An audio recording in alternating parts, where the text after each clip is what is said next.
Greetings and many blessings to everyone. My name is Cassandra and you are watching Spotless Mind Tarot. In this pick a card tarot reading, we'll receive an outlook of what you could expect in September 2023. There are 3 oracle cards for you to choose from.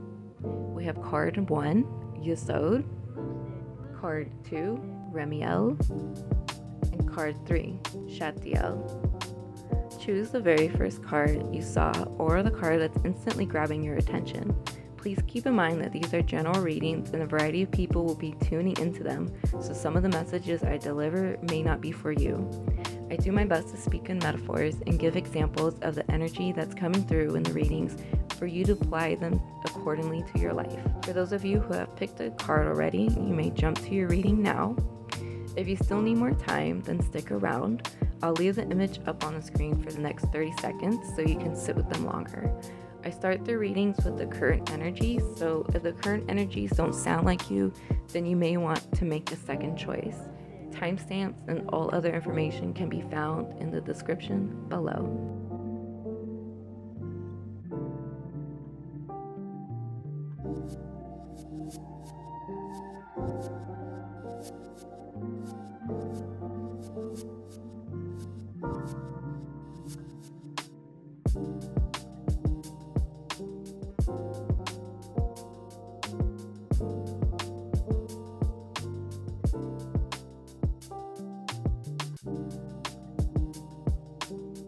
If you enjoyed this tarot reading and would like for me to go even deeper for you, I offer private readings that you can purchase on my Etsy shop. Not only do I offer tarot readings, but I also make gemstone and metal jewelry, digital birth charts, and acrylic paintings. The link to my shop can be found on the screen or in the description below.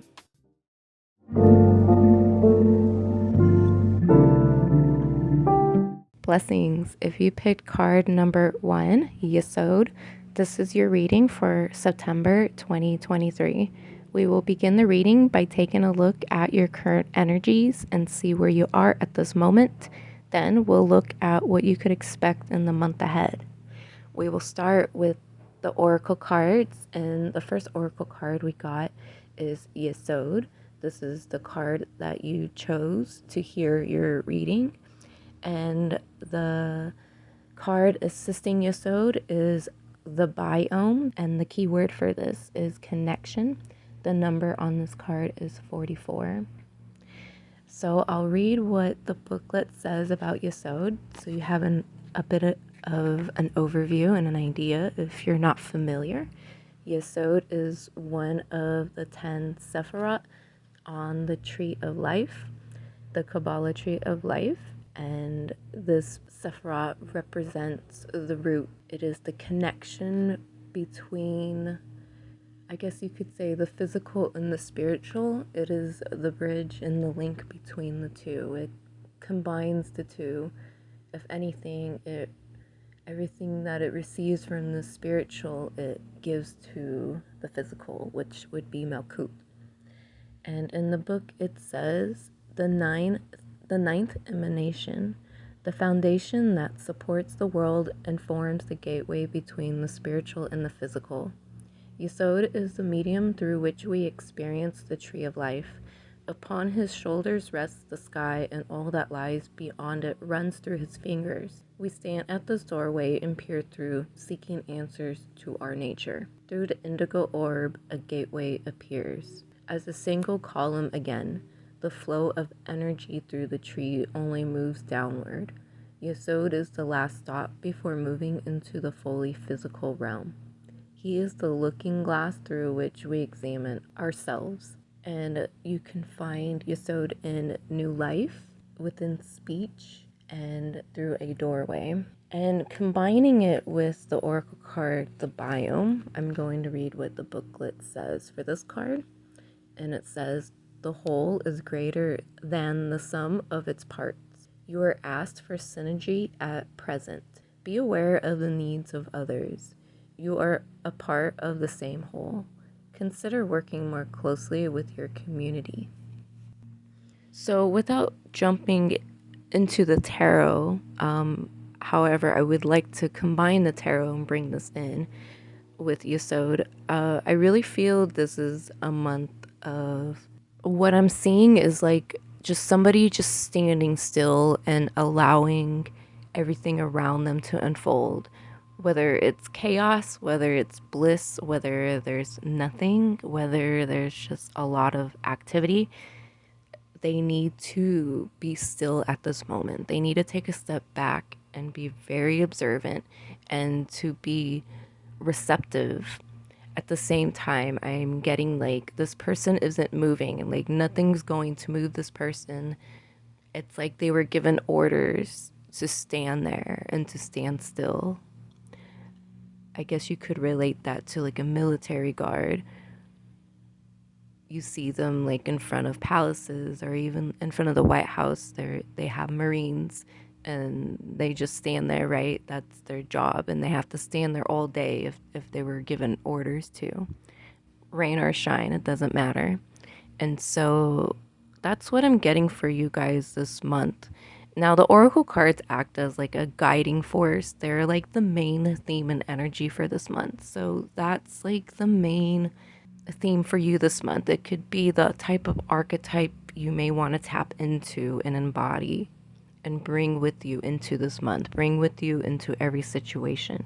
So you're probably going to find yourself in situations where it doesn't matter what you do. It's like the world around you is going to keep moving in the way it was meant to. It's almost like you don't even, it's like I'm still getting somebody just being very perfectly still. Like, and it doesn't matter like what's happening. They just, and it's not so much you're allowing it to happen. It's like you don't have a choice, or that is the choice you've made. So for a lot of you, there could have been a choice that you've made recently. And because of that choice, you're basically just,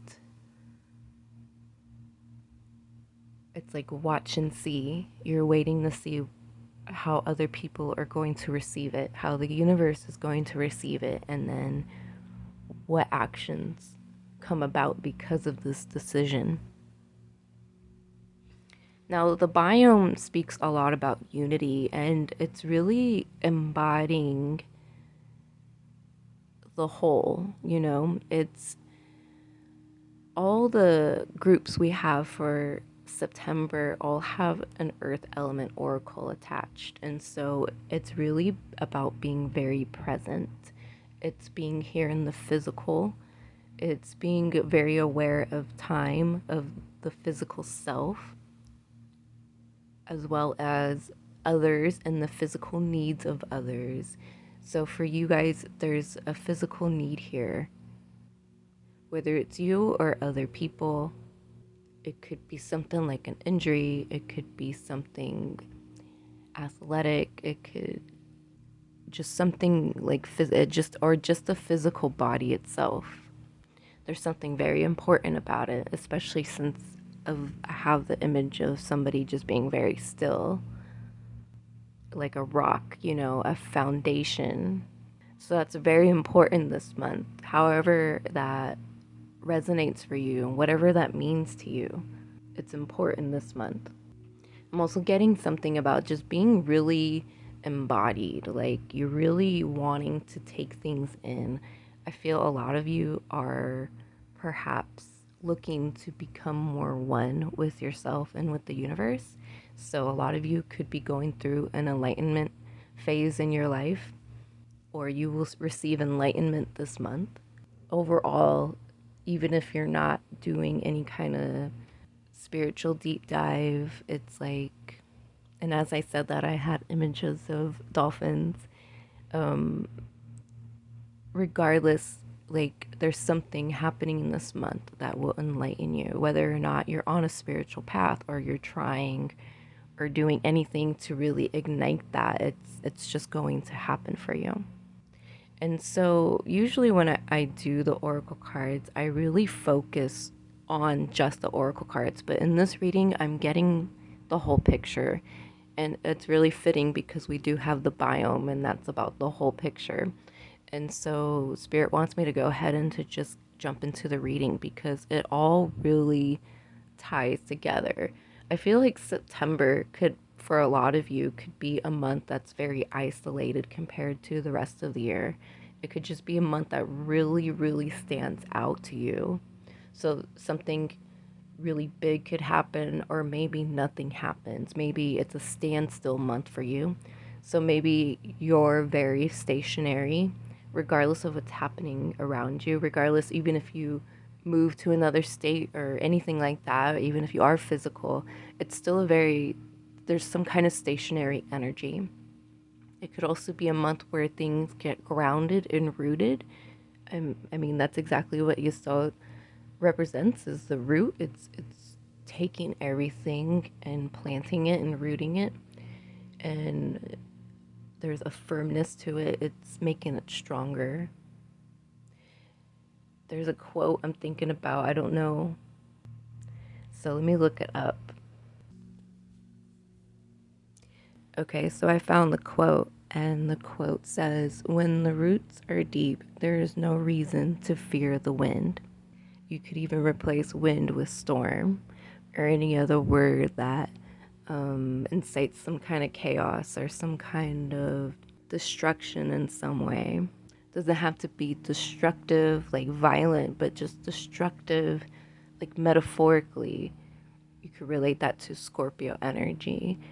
I would say maybe even all water signs have kind of like a self-destructive behavior. They tend to, you can even relate it to Capricorn energy. They tend to like put themselves through hell just to accomplish something. And oftentimes it's not necessary, and it's a very destructive habit. But for some reason, by destroying, like Scorpio, by destroying something, something new comes from it. Something new is rebirthed from it. Like you could even relate it to like a seed being cracked open so the roots can come out, so the stem of the plant can grow up and the roots grow down. So picture yourself as a seed. Something here needs to crack open. You need to crack open, but something about you needs to crack open. So it could be anything. It depends on your path and where you are at this moment. Okay, so let me just jump right into the tarot then, and we're gonna look at the current energies, and then we'll look at what you could expect in the month ahead. And I even have a bottom of the deck card. It was an extra card that fell out with the what you could expect in the month ahead, but because I'm only sticking to 3 cards, I decided to use it as like the bottom of the deck energy, which you're not going to see on the screen. I'm not going to take a picture of it. So it's very hidden. It's the bottom, right? So you're not meant to see it anyways, but I will include it in the reading. And so for the current energies, we have the 8 of Wands in reverse, the Page of Pentacles, and the Queen of Pentacles in reverse. And then what you could expect in the month ahead, which I usually don't say until that part of the reading comes up, but because there seems to be a big tie-in with everything, I'm going to discuss it now. What you could expect in the month ahead, we got the Lovers, the 7 of Pentacles in reverse, and the Queen of Wands. And at the bottom of the deck, we have the High Priestess. I'll say, okay, so with current energies and the 8 of Wands in reverse, and then the Page of Pentacles, both of those fell out together. And when I saw them, my first thought was turning back. There's like a turning back, there's a change of mind, there's a change of plans.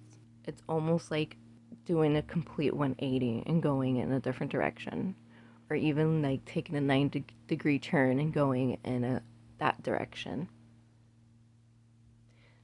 The direction doesn't matter, but there is a change of direction that's going to either take you back or take you off your course, off your path. That's how I'm interpreting this. So take it how it resonates and apply it to what you have in your life. And this is the current energy. So currently, what you are experiencing, there's this change again on your path. Just imagine you're walking along your path and all of a sudden you just turn around and start walking backwards, or all of a sudden you just take a hard left. So you're either going to divert off your path or you're needing to backtrack with something. And it's absolutely necessary. I do believe there are appropriate times to when we can go off our path. The thing is, you don't want to go off your path for too long, because I think that's where a lot of us get our issues and our struggles in life, because we're either fighting against the current or we're completely blinded and we're not following what we feel. We're just going with whatever flow is out there, whatever wave we catch, we're just going with it. And there's no sense of direction.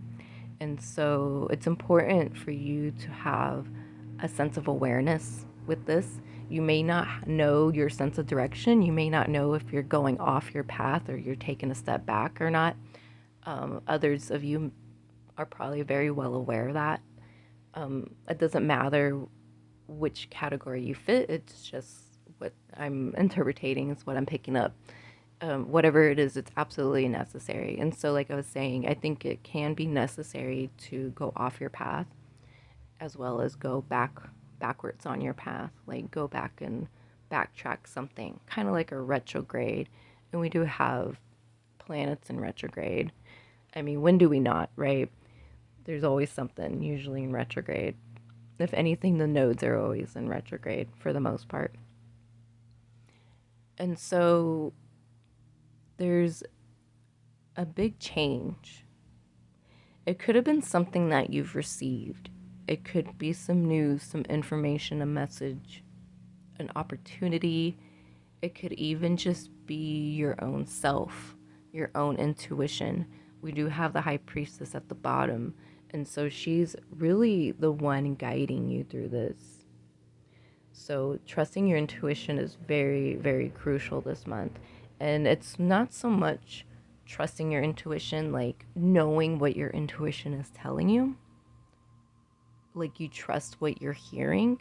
It's almost like, I don't want to say blind faith, but it's something like that where it's like you can't see what's ahead of you. You're not going to be able to predict this outcome. You're not going to be able to see where this is going to head for you.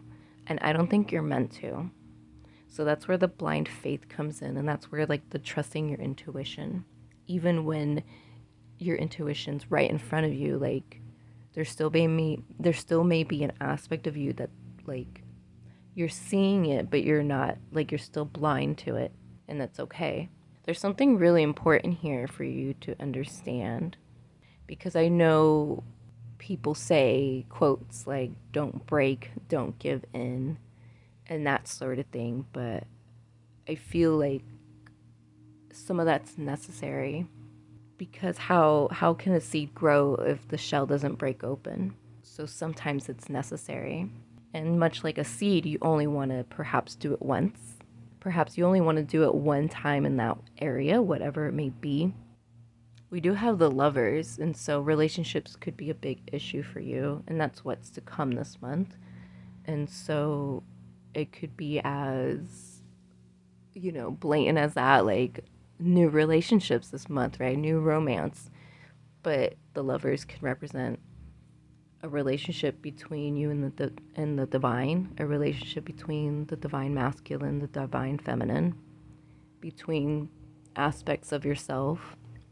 So it could be very interpersonal, or it could be quite literally a relationship.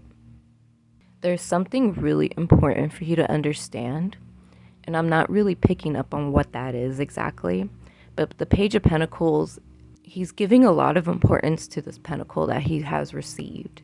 The page is the step after the ace all the way to the 10 of Pentacles. It's like the accumulation. It's like the final product.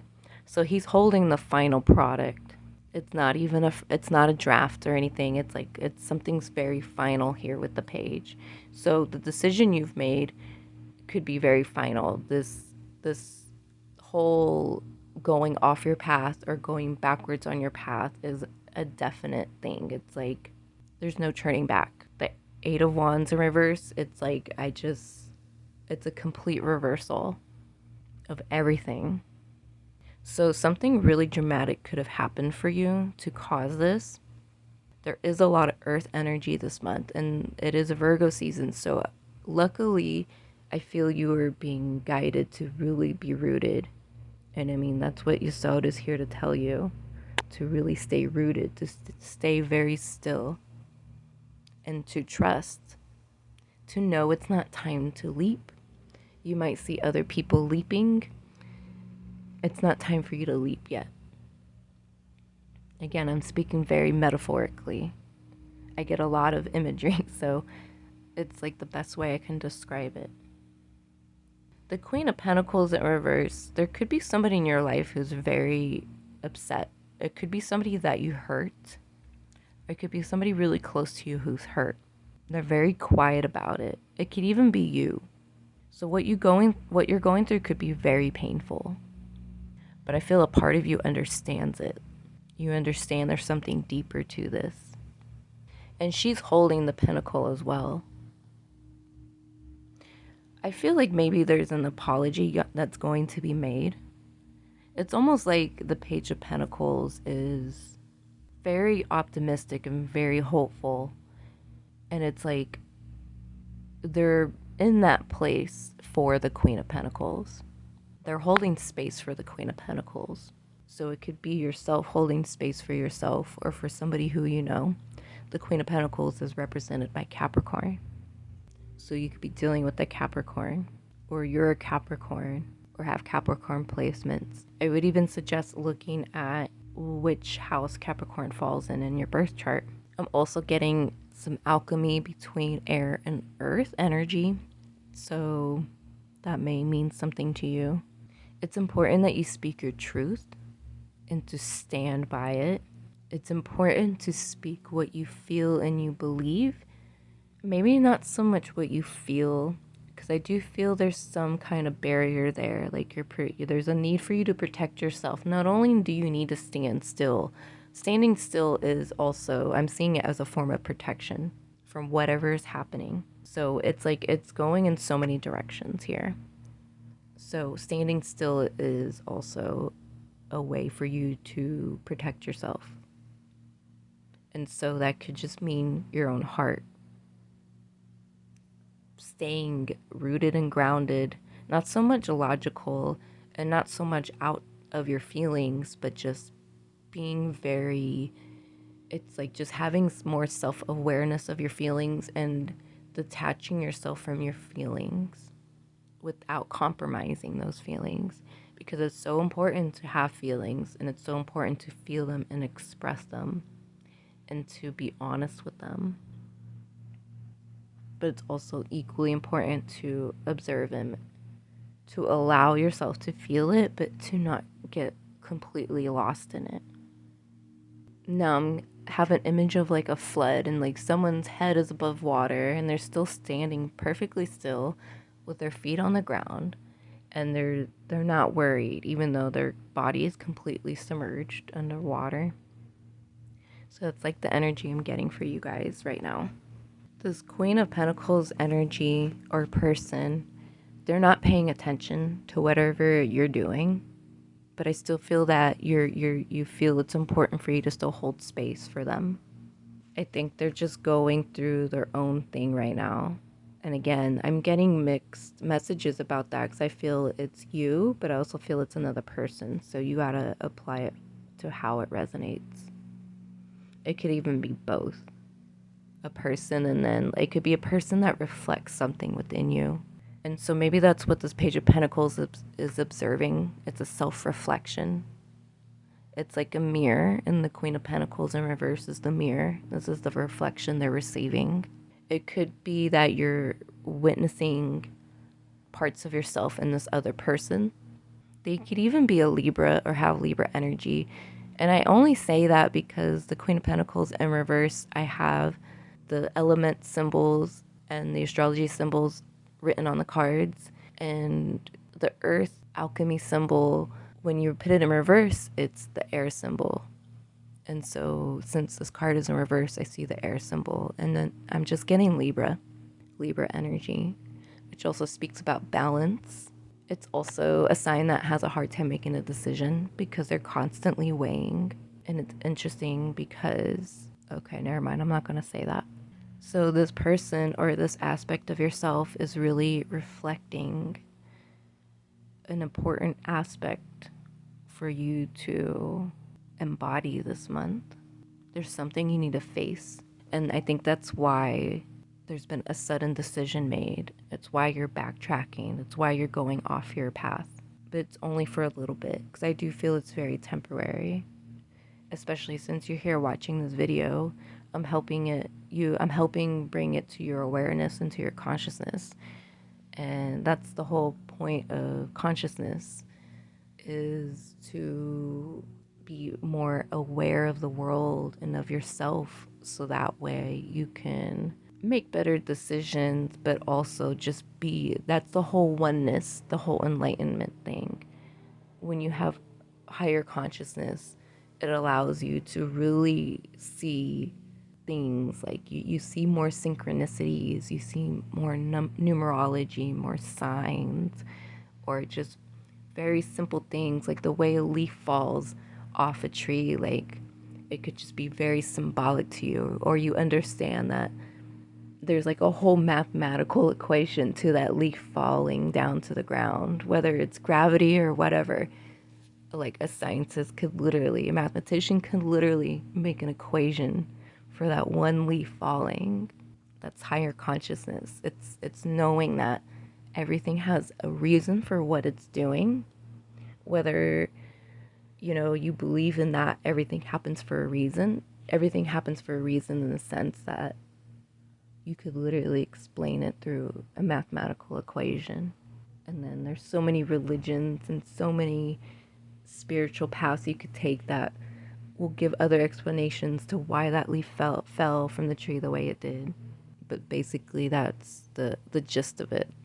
That's the kind of energy that's happening for you this month. And if anything, that's what's currently happening for you. It's there's this new awakening, a new alignment, a new oneness, and a lot of it has to do with a self-reflection within yourself.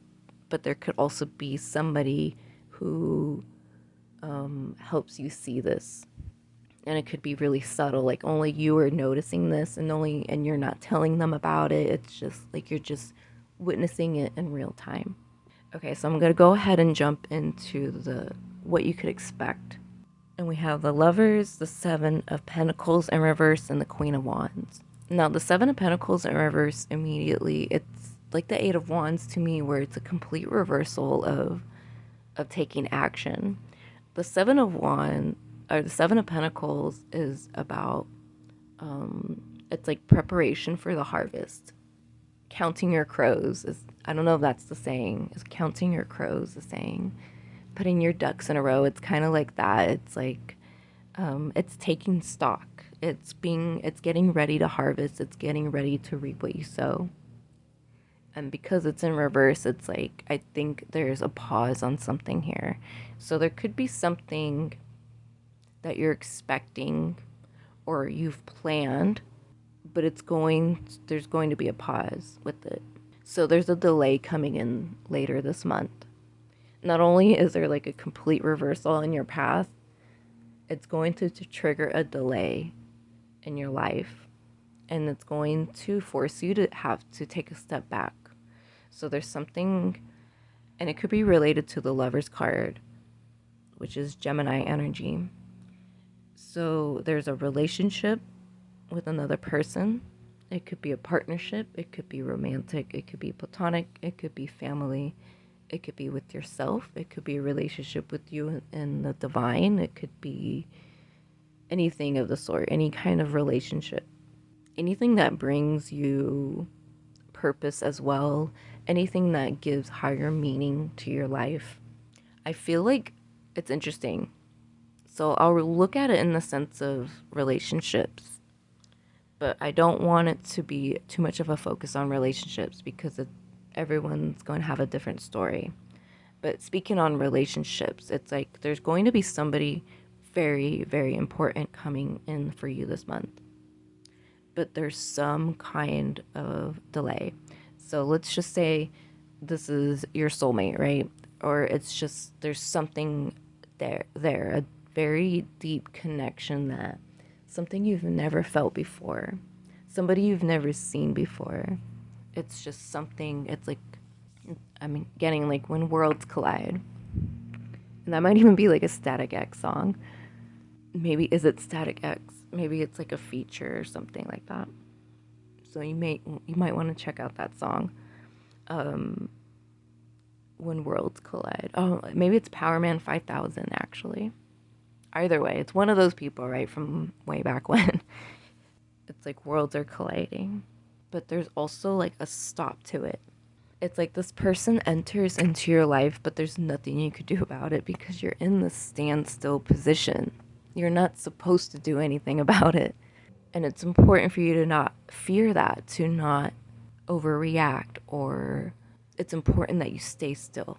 You may want to, at first instinct, to jump at this person, to grab, to take the opportunity, right? To just seize the day, seize the moment.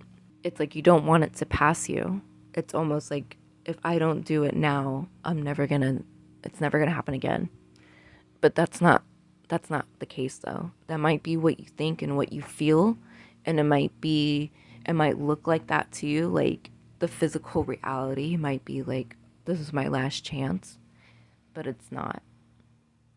There's also like a test here. So if it is like a soulmate or a deep connection, they usually come with tests, right? Every relationship is a test. Doesn't matter how deep it is. They're all tests in some way, in some aspect. It's a test of resiliency, but also of being observant. So it's not so much restricting yourself and stopping yourself from this person.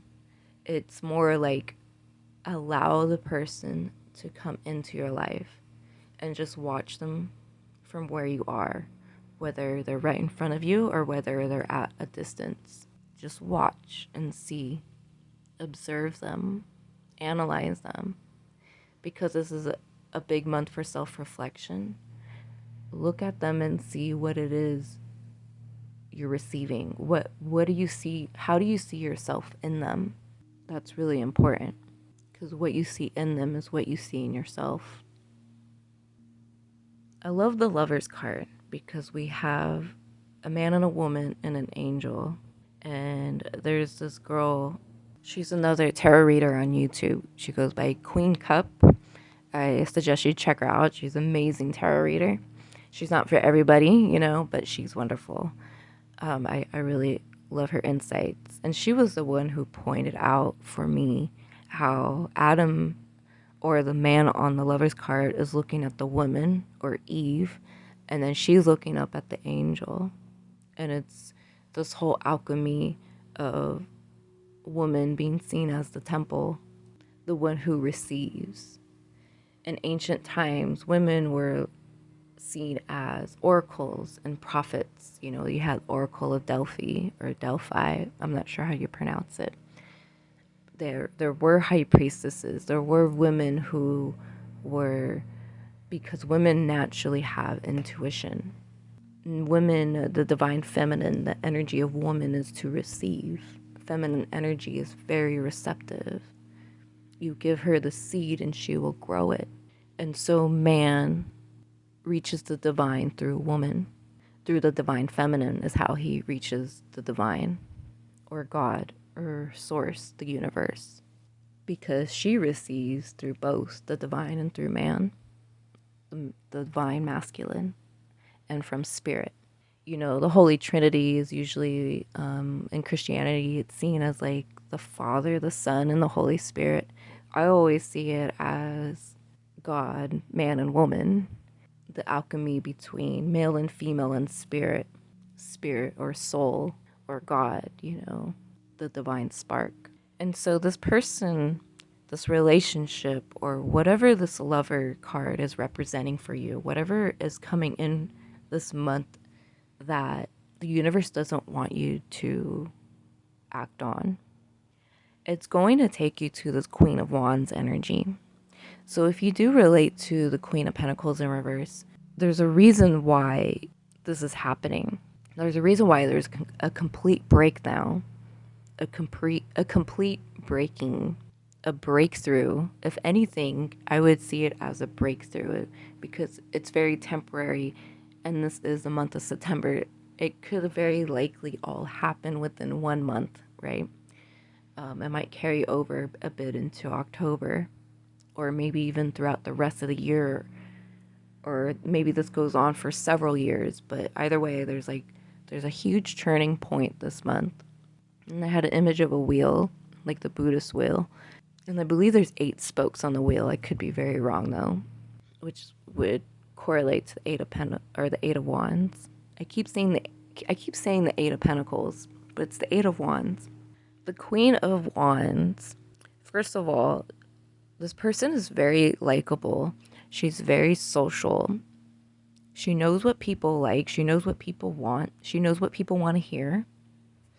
She knows how to deliver. She knows how to perform. She knows how to show up.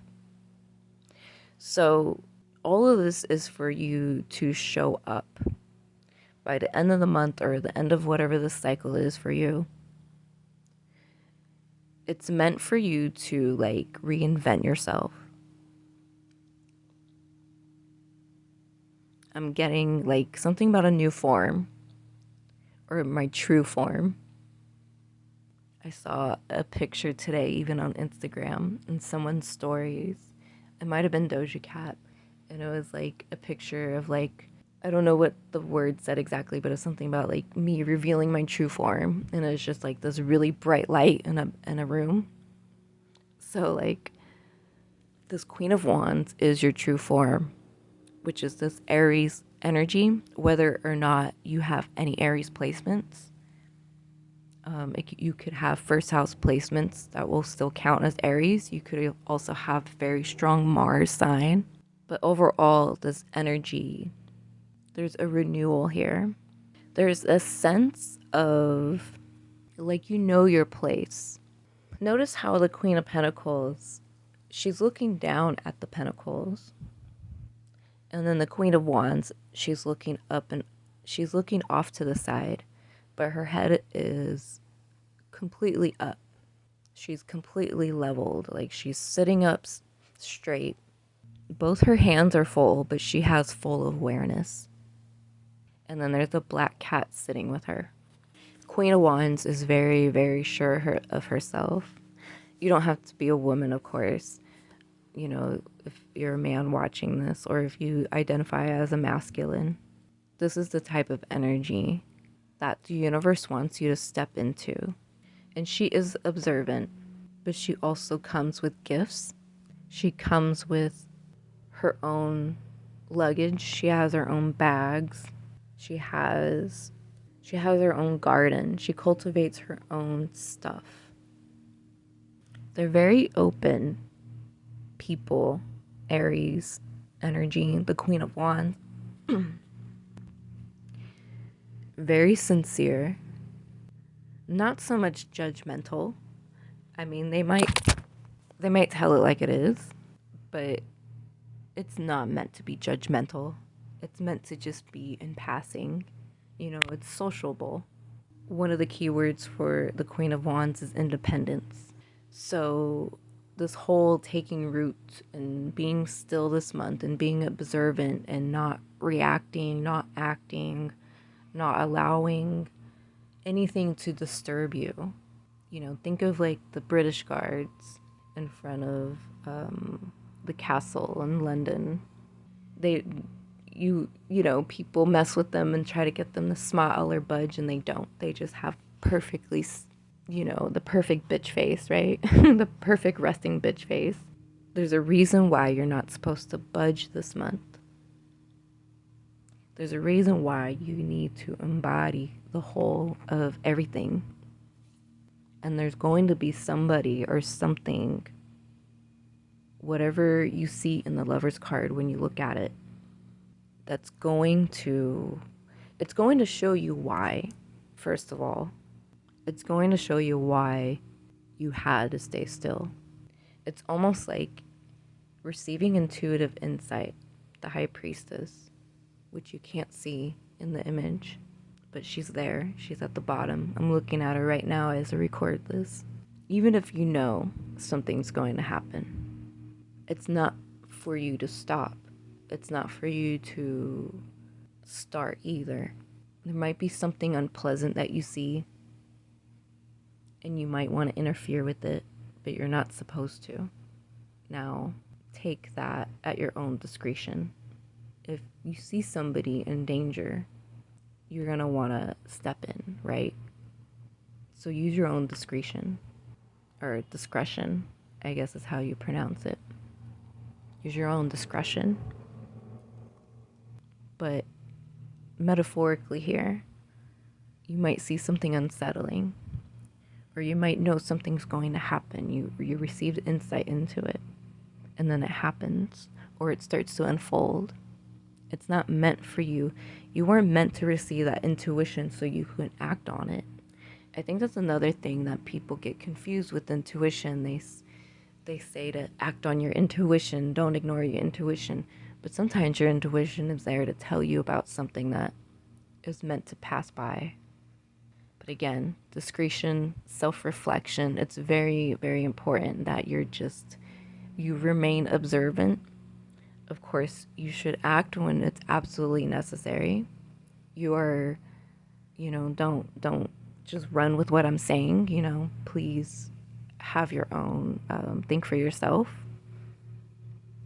But at the same time, like metaphorically, or just through these cards, through this message, just allow things to unfold. There's nothing you need to do. Everything will go accordingly. Okay? I'm going to end the reading here. It was a very interesting reading. It didn't read out like how my readings usually go, so this one was pretty special. And I'm being told not to say anything else, so I'm going to completely close the reading. If you think you've missed something, you could always rewind and go back. I would even suggest coming back to the reading a couple weeks from now just to see, or even take notes when you watch tarot readings. That's always a good idea too, to just write down whatever sticks out and, see if that applies to you in your life. Before we close the reading, I have a channeled song for you, as I do for all the groups and every month. And channeled songs are just another way to receive messages and insight from spirit, whether it's through the lyrics or through the sounds, through the notes, through the instruments, whatever it is, there's something there for you. Music connects all of us, and music has profound effects on us. And so the channeled song I got for you is by Alina Baraz, Who Got Me? And it's a beautiful song. I first channeled the whole album. The album is called It Was Divine. So when I was thinking of a channeled song, the first word to come up was divine. And then I thought, oh yeah, Alina Baraz, she's got a song or something called Divine. And then I'm like, oh yeah, she's got an album called It Was Divine. Absolutely beautiful album. So if you haven't heard that album, I highly, highly recommend it. Check it out. And she might be a Libra. I think she's a Libra with a Capricorn moon. Or it's the other way around. Either way, she has both Libra and Capricorn energy, which is really ironic because I did pick that up in the reading. And so that's another thing I love about music, and looking into artists and singers, like their birth charts and their placements, at least their big three, and maybe even their Venus sign, and see how that relates to you. Because oftentimes we might find that a lot of our favorite artists have a lot of the same energies that we have, or they may have like a very particular sign or placement that really we connect to. So there's a whole connection there when we listen to artists with certain signs, and I believe every sign has their own sound. There is a side of astrology that assigns every note to all the signs, at least on the circle of fifth, you know. You can lay them together, they go together pretty well.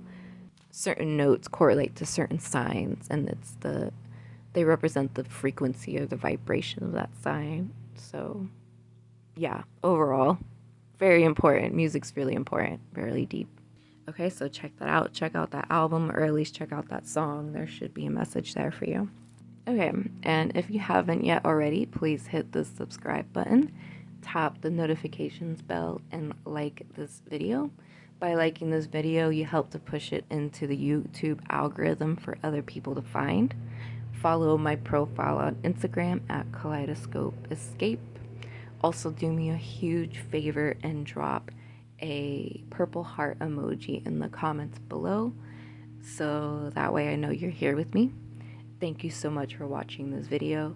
I'm very grateful for having your presence, and I will catch you in the next video. Take very good care.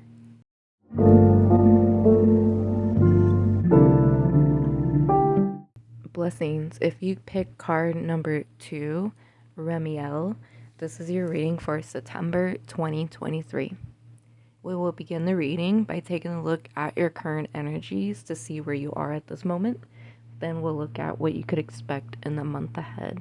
So to start the reading, we'll look at the oracle cards. And the oracle card you chose is Remiel, Angel of Visions. And the accompanying oracle card we have is Earth. The keyword for this is home, and the number on this card is 15.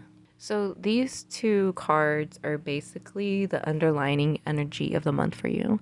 They could even be seen as your guides or archetypal energy that you could embody and tap into to help you benefit this month, to get the most out of this month, and to prosper this month, and to also understand why these things are happening for you this month. And I'm going to read what the booklet says for Remiel, Angel of Visions. And it says, the shepherd of good graces, a shining light in the distance, beckoning us forward into the future. The green pastures beyond the next hill are hard to see. Remiel assures us that things will get better. It whispers, something is coming, and it is beautiful. Keep pushing toward the horizon, toward the setting sun. As the light fades, you feel as if someone is watching you. Far in the distance, you see a lone figure walking, a dove on its shoulder. You stop for a moment to marvel at this vision. When you move again, it is gone. You hear a flutter of feathers as the dove lands gracefully on your shoulder. The signs that you can associate with Remiel, and to know when Remiel is present with you, is a cane, the rising sun, and a white dove. So pretty powerful stuff, pretty mysterious stuff too. And I'm being drawn towards the crescent moon on top of this Emanations head, or where his head would be, I guess. And it just reminds me of, obviously, goddess energy, feminine energy. But they also look like horns. And horns in ancient time represented gods or godhood. It's only in modern times and through Christianity that horns are seen as something devilish and evil. But it's really a sign of enlightenment, a sign of like godhood, or just some kind of divine being. Now, Earth, I'll read from the book what it says for the oracle card of Earth. It says, take time to ground yourself. The earth is our home, and we are part of nature, not apart from it. Do all you can to take positive custodianship of the world around you. Pay attention to your body and your home. Turn your eyes towards home. Avoid disconnection with vices and extreme busyness. And for all three groups, the secondary oracle card that everyone got were all earth elements. They were all related to the physical world. And so this month is going to have a huge emphasis on earth energy, on physical world, physical matter, material world, things that are tangible, things that you could see, and things that are solidified, things that are just very real. Their existence is proof. You don't have to explain or show anything, it's just there, right? That's earth energy. And for each group, it's different how this earth energy will play out, but I do want to point out that everyone has earth energy guiding them this month. And so with that, it is important to ground yourself because there could be very big changes happening for everybody. For you guys especially, there seems to be some very disruptive changes. I think, Remiel, the message here is to trust what you see. Again, how things that are physical are very apparent, whereas something that is spiritual or metaphysical, you can't see it. You don't always feel it either, but it's there. It exists. It's kind of like astrology. Astrology is always there, whether or not you believe in it. The planets are going to move, the signs are going to do their thing, whether or not you dance with them or whether or not you have gained a higher consciousness of them. It exists, right? There's a invisible force that I think we could all relate to. I mean, especially if you're hearing this reading and you're watching tarot videos, you likely have some kind of spiritual connection with yourself or with some kind of source or anything of that nature. And so I think we could all agree that there's something that's holding everything together, and we can't see it, we can't always explain it. I mean, there's so many different ways of explaining what that is and identifying what that is. Everyone has their own interpretation, but it's there, and it is very pervading, and it accompanies all of us. We are part of it. And so, Angel of Visions. And the booklet mentioned how you see something and then it disappears before you know it. So it's much like receiving a vision or a dream. If we're going to speak on visions, prophetic visions, they come and they go. It's like an intuition. You see it, and then when it's time for you, when the vision is over with, it goes away. And it doesn't come back. It usually doesn't anyways. You're not going to experience that vision again. It's that moment comes and it goes. And so the hard part is after the fact. When it's happening and when you're in the moment of it, it's very real to you. You see it right in front of you as it's happening. But as time goes on, as the days goes on, as the months goes on, as years go on, it can become harder to connect with that because you're no longer experiencing it. You're no longer seeing it. You may not even feel it anymore, but it happened. It was given to you. And so this month could be a month filled with quite literally visions or insights or intuitions, and there may be a lot of them, or there could be one that just comes to you. And it's going to leave as soon as it comes. I don't even think you're meant to share it or tell anybody about it. I think that's a common thing within the spiritual community, within tarot, astrology, anything that deals with intuitive abilities or prophetic or psychic abilities. You're not always meant to share these things. You're not always meant to share your synchronicities with people. It's given to you for a reason. Not everyone is meant to be a messenger.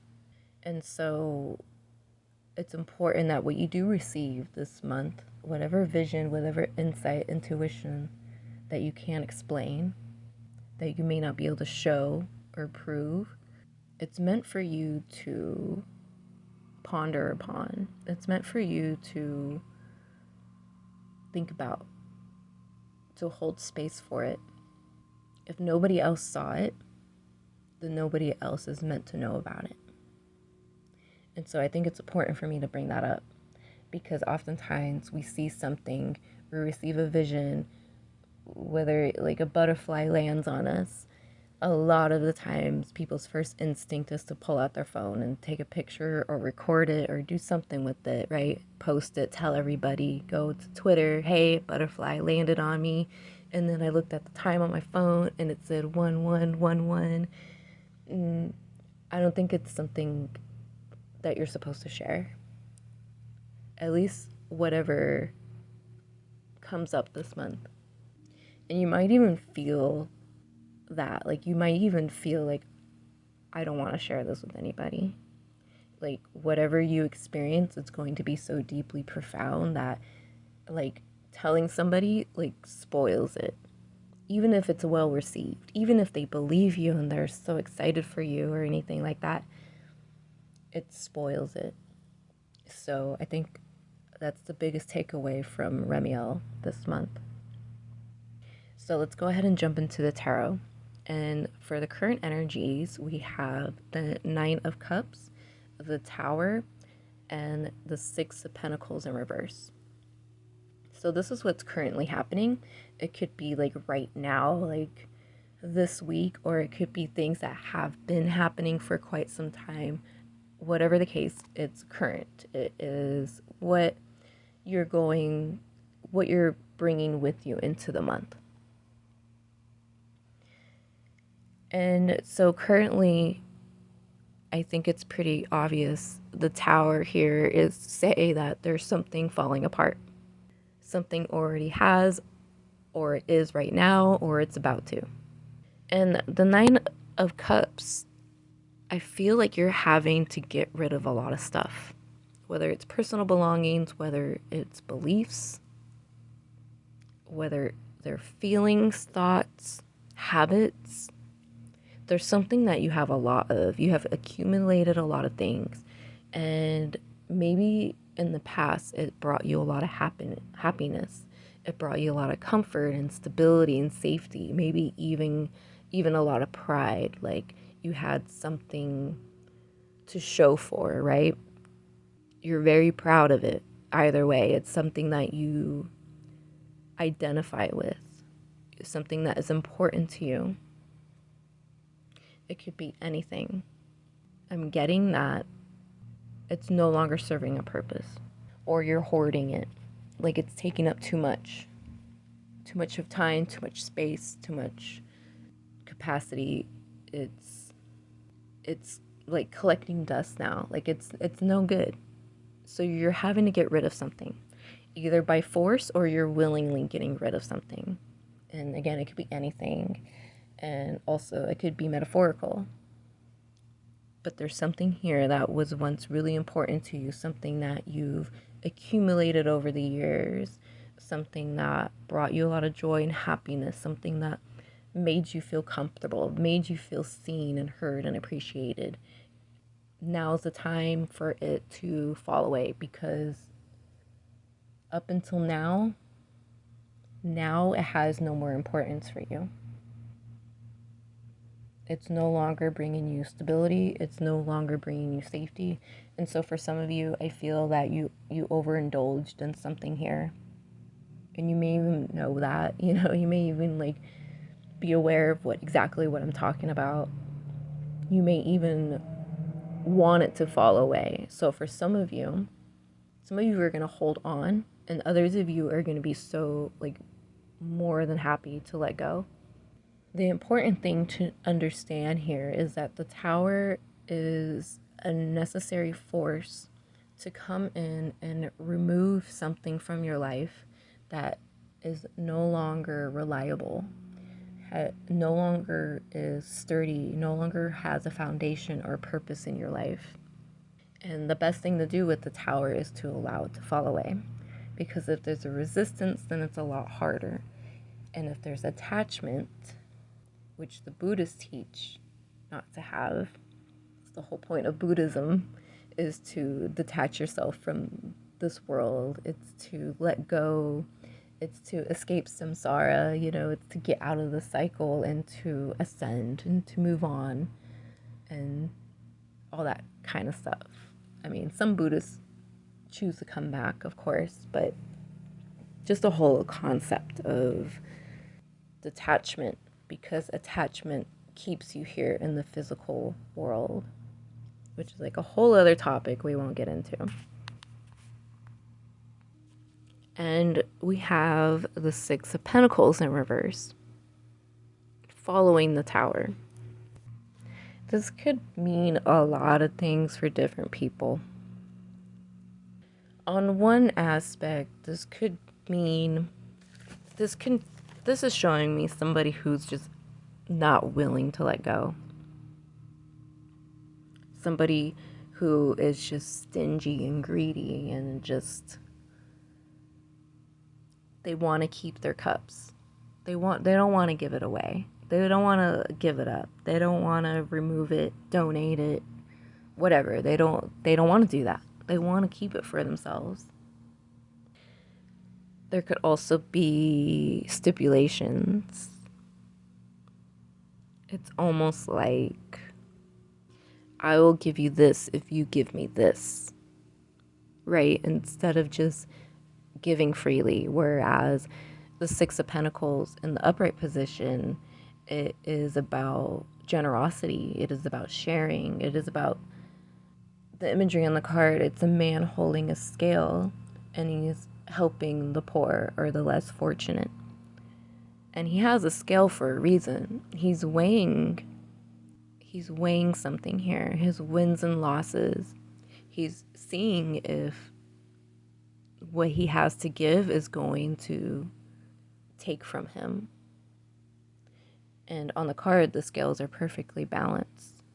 So even though he's giving something away, his scales are still balanced, which can be related to like charity, right? To donating your clothes, that you no longer need these clothes anymore, and so you donate them, right? It doesn't tip your scales at all, because either you don't want the clothes, or they don't fit, or they're unflattering for you, like whatever it is, like you have no need for them, and giving them away isn't going to take anything away from you. If anything, it gives you more. But it's in reverse, so there's a problem here. And so yeah, a lot of you, there's a lot of pride. You don't want to give something up. You're being called to and even forced to give up something. You don't want to let it go. And if we're going to relate it to Remiel, it's like whatever you saw, you want to stay there. Like you don't want to come out of it. Whatever you've received, you're holding on really tight. You don't want to let it go. By doing that, it's going to cause more destruction with the Tower. You might even have more losses because of that. I don't want to dwell too much on any negativity, but this is what I'm picking up. So I do apologize if it's too negative, if it doesn't sound promising. I'm literally just going with what I feel and what I see in the cards. I mean, you can look at the imagery for yourself.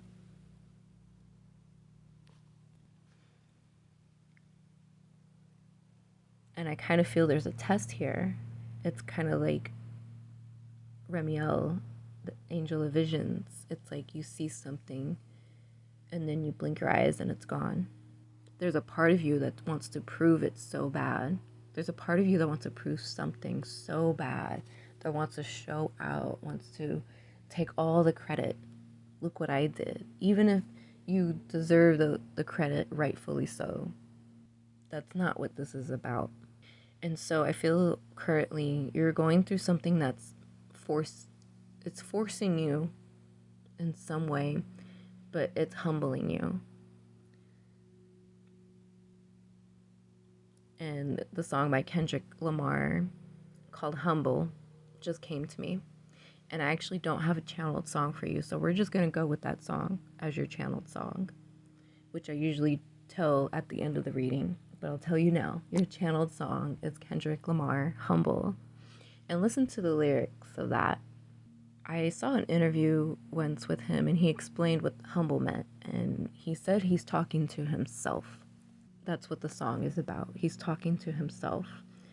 One of the great things about music, though, is that the artist interprets it one way, and so does the listener. There's so many times where I've heard a song and I interpret it one way, and I believe it to be that's what the song's about, right? And then I go and watch an interview of the artist, and they're explaining what the song means, and it's nothing of what I thought. They had a completely different interpretation. They wrote it for very different reasons than what I thought it meant.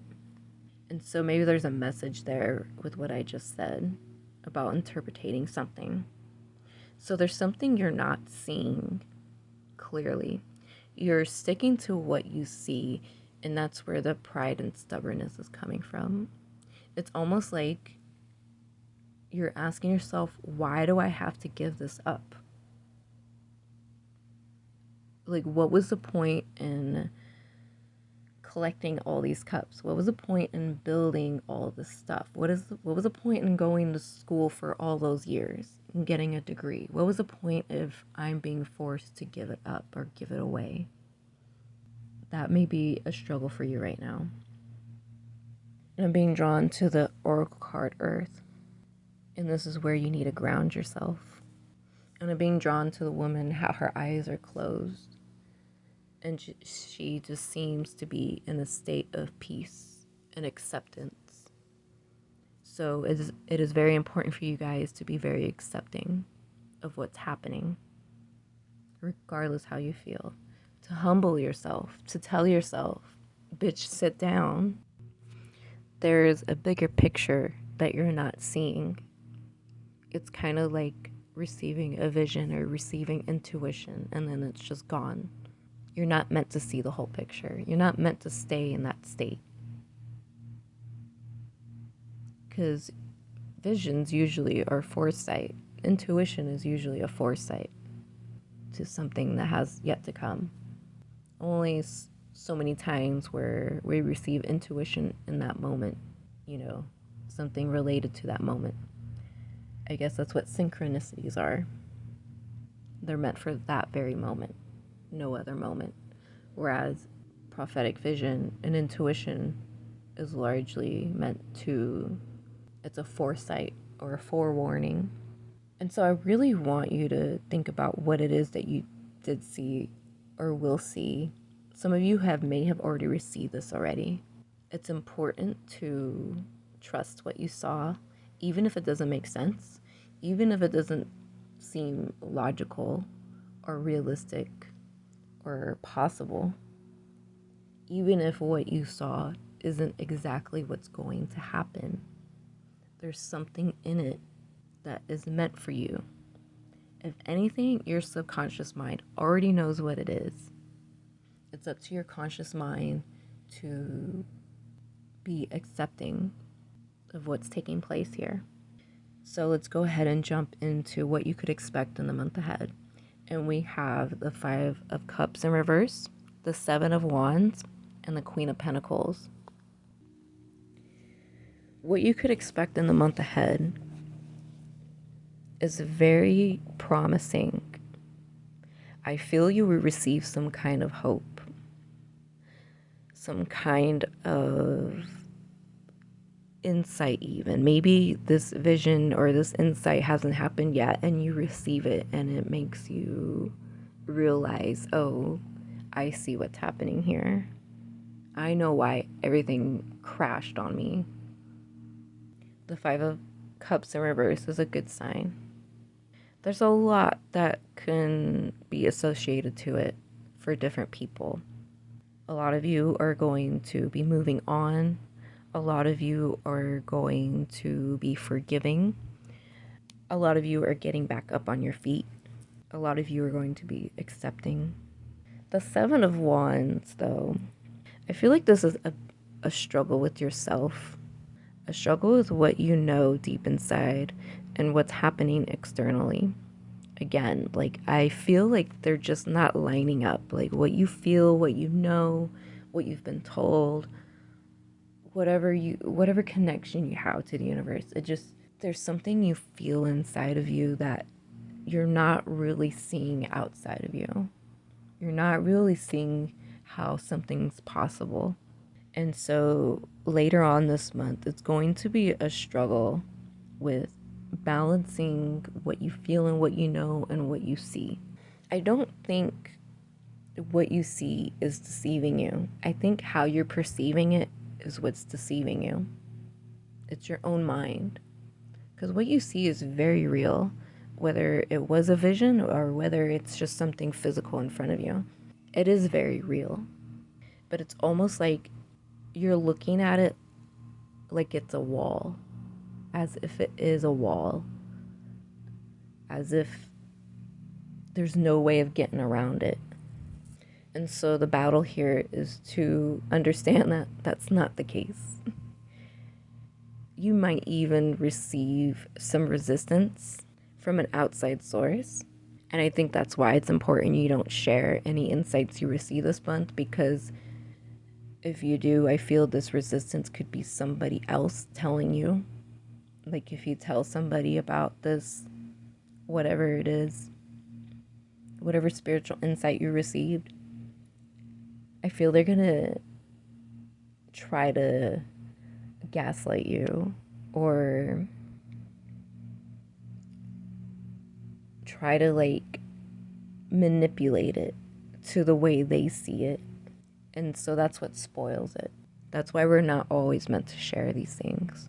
And it's also the evil eye. You don't want people projecting onto it. You don't want people to, I mean, what is meant for you is meant for you and will always be for you. But people can interfere. People can take things from us. They can delay things from us. And so you might even have a struggle of wanting to reach out to somebody, but you can't, because you know you can't, because you know you shouldn't, but you could be really lost, really confused, or you're needing, it's like you're losing your footing. But I'm really feeling it's all mental. There's going to be a big mental battle this month with what you know and what you see. Spirit wants you to know that you have the high ground here. I mean, you see the man on this Seven of Wands. He's got the high ground. He's above all the bullshit. He's above all the lies. He's above all the perceptions. He's above all the evil eyes. But still he fights. Still he has to stand his ground and protect what's his and what he believes. And so even if you don't share anything with somebody, you still have to protect what it is you feel compared to what it is the world is showing you. And that's hard. I'm not going to sit here and lie and sugarcoat. This is tough, you know? It's tough. This is earth energy we're dealing with. Earth energy is perhaps the harshest and hardest energy to deal with. But I feel you will be successful with this. You will be persistent. You will have the energy and the willpower to overcome. We have 3 cards out that have Mars energy. So I do feel you will prevail, without a doubt in my mind. And especially because at the very end, we have the Queen of Pentacles. And so this is where you're headed. This is the energy this is like the goal. This is the final piece. And with the Queen of Pentacles, one thing about the Queen of Pentacles, she's very sure of herself. She may be really quiet, and she may say very little, but that's because she understands wisdom. She understands how saying too much can be disruptive. Saying too much can ruin a surprise. Saying too much can reveal a secret that you never wanted to get out. You didn't mean to get out, but you said too much. Because you also got to remember that people pay attention to certain things that we may not be aware about. So there's something you could say or something you could do that might make somebody think of something completely different, but it changes their perception of you or of whatever it may be, the situation or event or the person or whatever.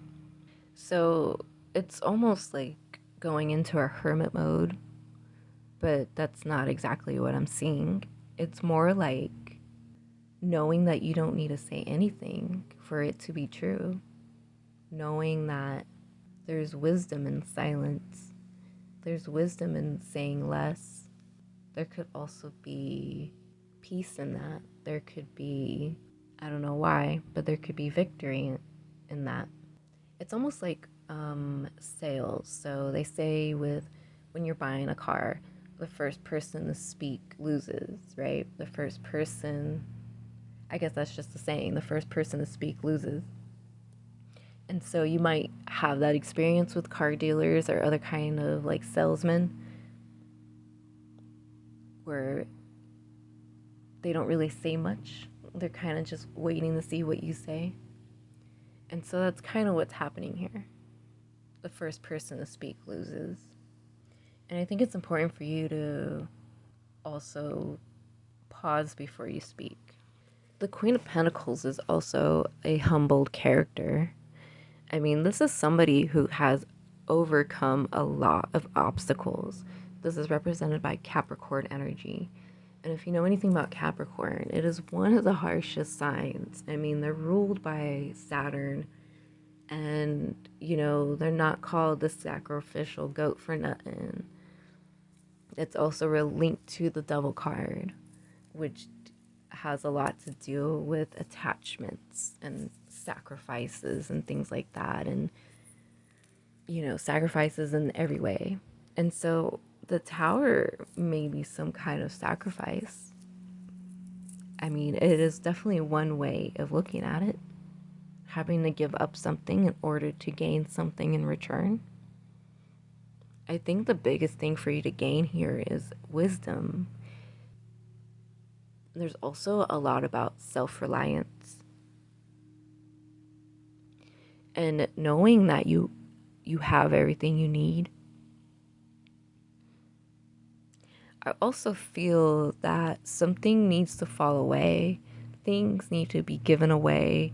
Whatever it is that needs to go away, it's because there's more abundance coming in. And I think that's the biggest struggle here. It's like, you know it's coming in. You receive the insight, the intuition to it, the vision. But the real world's not really reflecting that right now. And it may not even reflect it at all this month. But it is so important to let go so that way you have space for what's to come. Because the Queen of Pentacles is about prosperity. It is about overcoming obstacles and hardships. I think that's one reason why she's so relaxed on the card. She's focused on what she has, what she possesses. She may even be tired, not gonna lie. I mean, Capricorn's very sleepy. They are very, very hardworking, but they're also a sleepy sign. I mean, they're opposite of Cancer. There's a lot that's accumulating for you, and it's not going to be able to come into your life unless you're willing to let go, unless you're willing to put the ego to the side and humble yourself.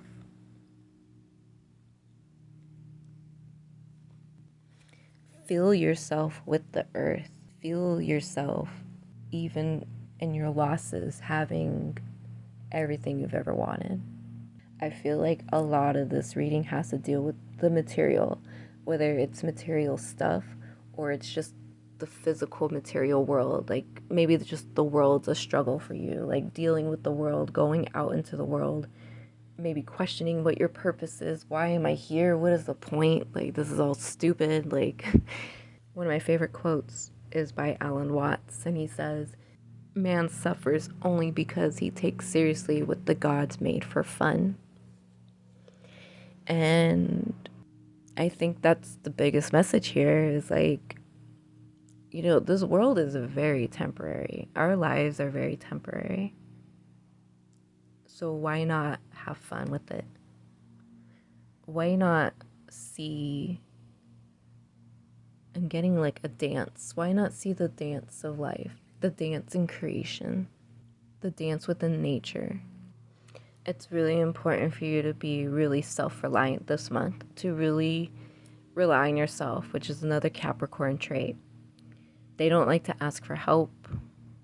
They tend to work really hard because they tend to take on everything, right? They tend to do if there's a team, if there's teamwork involved, Capricorn, I mean, generally, I don't think they're really good teammates. They're good leaders, but I think they're better off working alone, honestly, because they work hard, they work to the beat of their own drum, and they like to really perfect themselves. I mean, they'll put themselves through hell just to be perfect at something, and they'll kick and scream and cry the whole way through while they're doing it, right?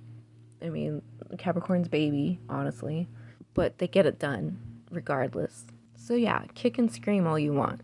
You're still gonna do it, right? You're still gonna put up a fight. You're still gonna wake up every morning, go to work. You're still gonna get up and go to school. Like, even if you hate it, even if you don't want to do it, even if whatever, right? That's what I'm getting with all this. So, really interesting reading. This is the second group I read. I read group 1 already, and I read it completely different compared to the other months and the other groups. So there's something really interesting here happening for everybody. It's very interesting times.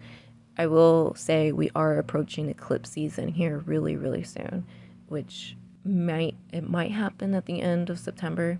Yeah, because we're dealing with Aries and Libra. So this is, I mean, the nodes are in Aries and in Libra. We have the North Node in Aries, and we have the South Node in Libra. And so this is where the eclipse will happen with those moons. So new moons and full moons in Aries and Libra, even a little bit of Scorpio and Taurus. There's eclipses happening. And so eclipse seasons are a pretty big deal. I mean, this is when they're pretty much their own tower moments. And so I feel all of this is to prepare you for that, for what's to come. Because eclipses, they need space. And if you don't allow space to clear, you're not going to have, it's just going to be difficult. You're not going to have a good time. I don't think people have a good time anyways during eclipse seasons. I mean, unless you have like Scorpio energy, I feel like they can handle it pretty well, but, or Pluto energy, you know, if you have Pluto in the first house, these things may not phase you as much, but because your life is always transforming. But yeah, like, even think about that. Like, imagine yourself having Pluto in the first house if you don't have that. And just think about everything Pluto represents. It's a difficult placement because your whole life is all about transformation. And so that's basically what's happening this month. There's a clearing out to make way for something new. But also, I feel at the end of it all, you're going to be left with what's really important. You're going to start with the Nine of Cups. You're going to start with all the stuff. And at the end of the cycle, at the end of this month, you're going to be left with what's really important. You're going to be left with what has stability, has a foundation for you, has real purpose for you. So whatever falls away, whatever you have to give away, you don't need it. It's just extra. You'll get extra again later. I'm sorry if you heard that, but there is a horn. So that might mean something too. You know, that's a sign too. So yeah, I think that's the biggest takeaway is you're going to start with a lot of stuff this month, and whatever is you're left with at the end of the month, that's what's meant to stay. That is what's really holding everything up for you. Okay? So I'm going to end the reading here. I hope this reading resonated, and I do apologize that it was a bit heavy. I tried to stay away from the negativity, but if you could see it like me, this is so necessary for what's to come. And I feel like what's to come is so much better than what you had once before. it will have more meaning, it will have more purpose, it will be way more stable, way more necessary than what was before. Okay, and your channeled song was Kendrick Lamar, Humble. So check out that song, listen to it.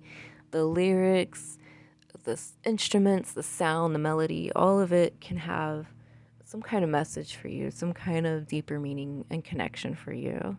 And so if you're familiar with music and frequencies and things like that, then you know what I mean. All right. If you haven't yet already, please hit the subscribe button, tap the notifications bell, and like this video. By liking this video, you help to push it into the YouTube algorithm for other people to find. Follow my profile on Instagram at Kaleidoscope Escape. If you would like to book a private reading with me, my readings are available on my Etsy shop, kaleidoscopeescape.etsy.com. Also, do me a huge favor and drop the earth emoji in the comments below. Any earth emoji, I think there's like 3 of them. Just pick the one you like, put it in the comments, so that way I know you're here with me. And thank you so much for watching this video. I am very grateful for having your presence, and I will catch you in the next video.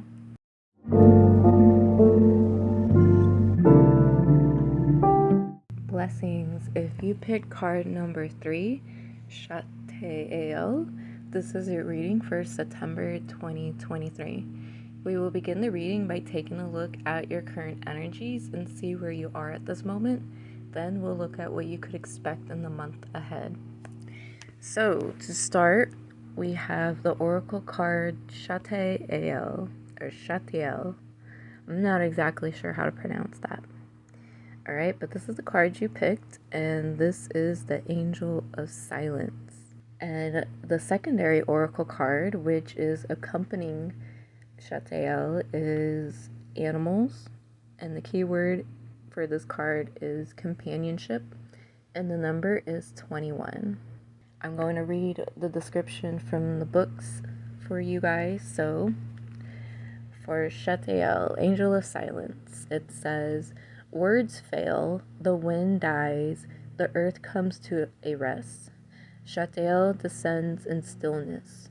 New forms for all things emerge, touched by the elusive fingers of the angel Shateiel. Space fills with silence and void gains new meaning.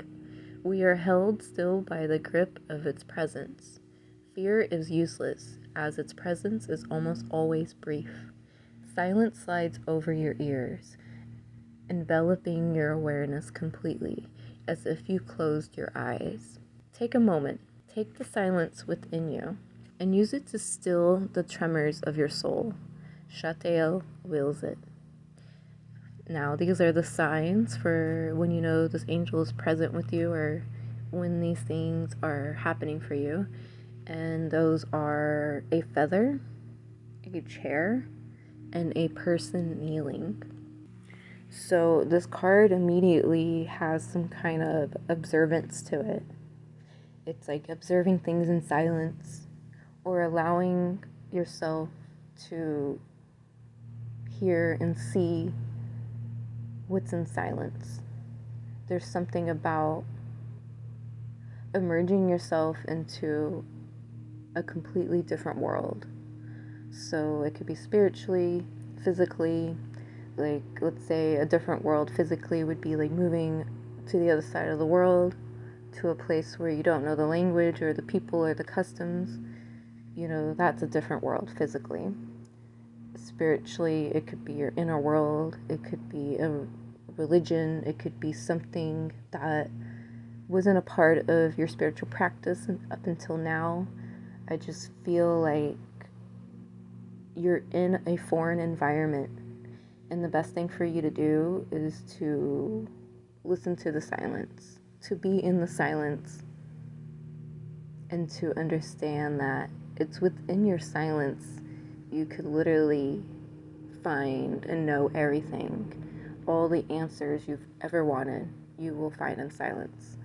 And I stand by that wholeheartedly. I've been through isolation. I've been through solitude, and I've received so many things in that time period. It was like a year back in like 2015. I spent the whole year meditating and just being alone, being silent and all that. And it wasn't until many years later that the things I learned and the things that I discovered are very common things, like shadow work. I didn't really know anything about that term until I met a group of people that told me about it years later. And I was like, oh yeah, like I go through that all the time. Like I thought that was normal. I didn't really know it was like a thing. So that's the great thing about silence, is that you will find things that you could find online. The downside is you may not have words for it or phrases for it. Like I didn't know what shadow work, like the meaning of shadow work, like facing your shadow and going deep and all that.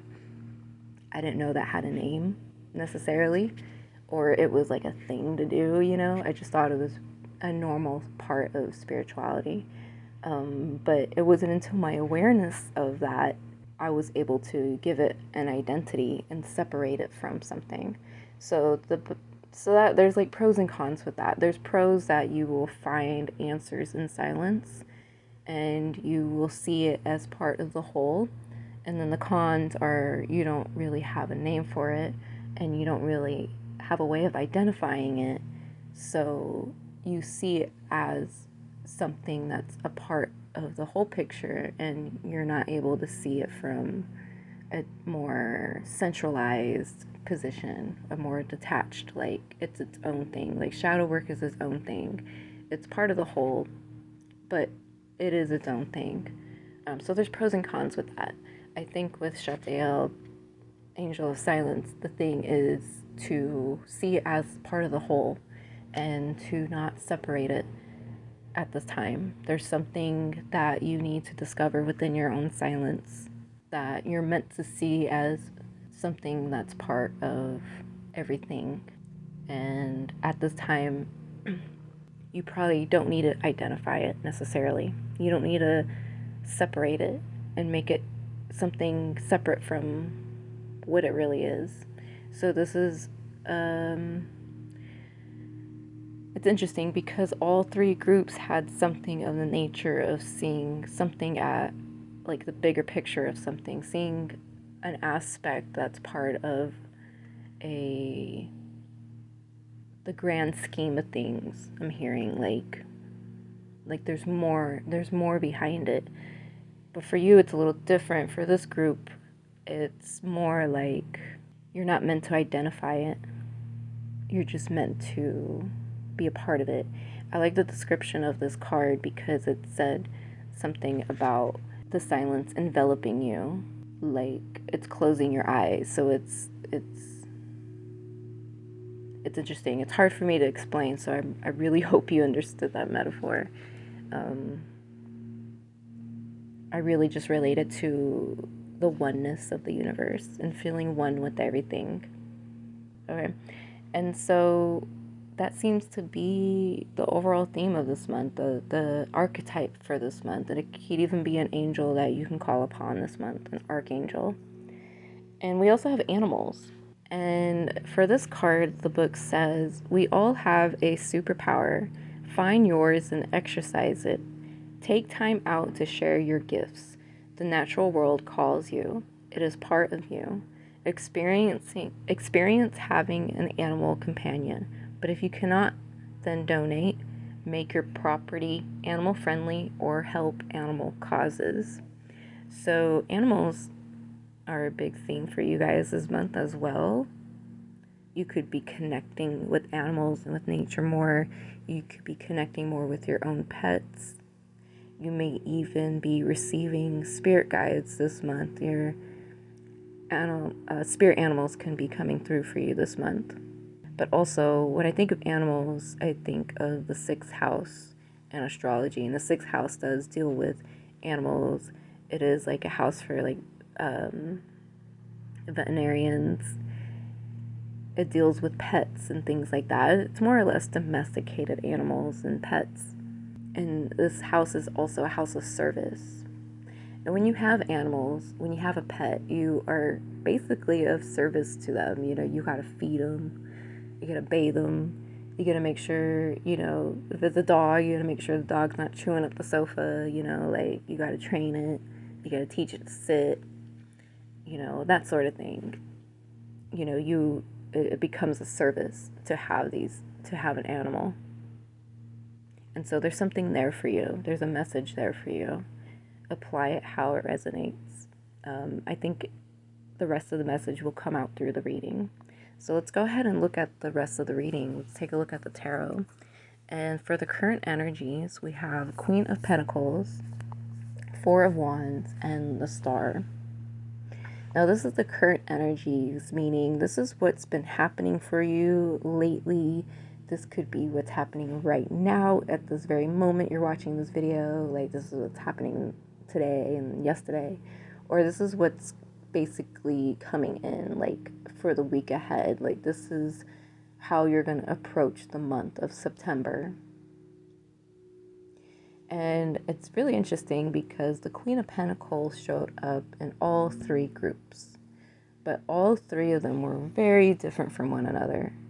In your reading for group 3, you guys are starting the reading with the Queen of Pentacles. And so I feel this is where you are as an individual. You're in the Queen of Pentacles energy already. The other two groups, the second group, that was the goal. That's what's going to come in for them this month. That's where they'll likely end up being at the end of the month, is the Queen of Pentacles. The first group had issues with the Queen of Pentacles. They had a lot more to do with self-reflection of how they see themselves as the Queen of Pentacles. But for you guys, you are already embodying this energy. You are the Queen of Pentacles. Whether you're a male or female, whatever you identify as, you're the queen here. And this is a woman who, or a feminine energy, who is very wise. She's very sure of herself. She's confident. It's a silent confidence, okay? All the queens, all the kings are all confident. The Queen of Pentacles is very silent. She's not very flashy. She doesn't really flaunt it. She just embodies it. She is it. You know, this is Capricorn energy. It's all about physical representation. What you see is what you get. You know, it's kind of like Capricorn energy. Their work proves, I don't want to say their worth, but that's what I heard. Their work proves their worth. So like their work ethics speaks for itself. And so you're definitely in a place where I feel people recognize you. They recognize your worth. They see your worth because you already know your worth. I feel you may have some kind of social status. You may sit at some kind of high position somewhere. So at work, within the home, within the community, maybe within your talents and your skills, your knowledge, your wisdom, your education, or even like your religion. Let's say I don't think you would be watching this if you were, but maybe you're a priest or something, right? You have a high position somewhere in some kind of expertise or skill set that you possess. And you're very comfortable here. I think you're really comfortable with where things are, and you're not really looking for change. You're not really looking for answers. You're kind of just, everything's cool. Everything's good. And we have the Four of Wands, which further confirms this. Everything's all good. Because the Four of Wands is one of the best cards to have. It shows a very stable foundation. It shows happiness and wealth and prosperity and even celebration. So this could be a very celebratory month for you. Maybe it's your birthday. Maybe there's some kind of ceremony happening this month. It could be a wedding. It could be graduation. It could be business. There's something here to celebrate. There's something you're experiencing right now that if you're not celebrating something specifically, there's something within your life that has this kind of energy. It has It's just prospering. Things are really prospering for you. Again, I'm just getting really a lot of comfortable energy. Like you're just completely satisfied with the way things are going. And so that's such a very distinct difference with your group compared to the other two. You're in a very comfortable position. The other two groups, not so much.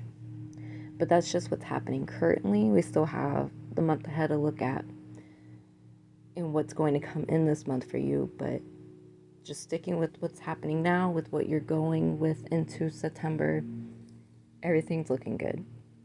Now, it doesn't mean that there's issues in your life or there's problems. It just means the overall aspect, the whole of your life is looking pretty good. And I think that's where the service energy from the Animals Oracle is coming in. Maybe you find prosperity in serving others. It could be a service like a teacher. Your service as a teacher is to deliver knowledge and wisdom and educate people. Your service as a priest is to deliver religious, spiritual knowledge. If you are a mother, your service is to provide for your children happiness, fun, teach them, show them, look after them. So I feel like there could be some of you here who have young children or nieces and nephews, or there's something about young children, you're dealing with young children, or maybe you're planning on having children, or you're having like baby fever. It could even be like inner child work, so maybe you are reconnecting with your inner child and it's making you feel really good about yourself. Either way, children could also represent happiness and joy, and I am kind of relating it to the animals too. So there's just this whole energy here with that.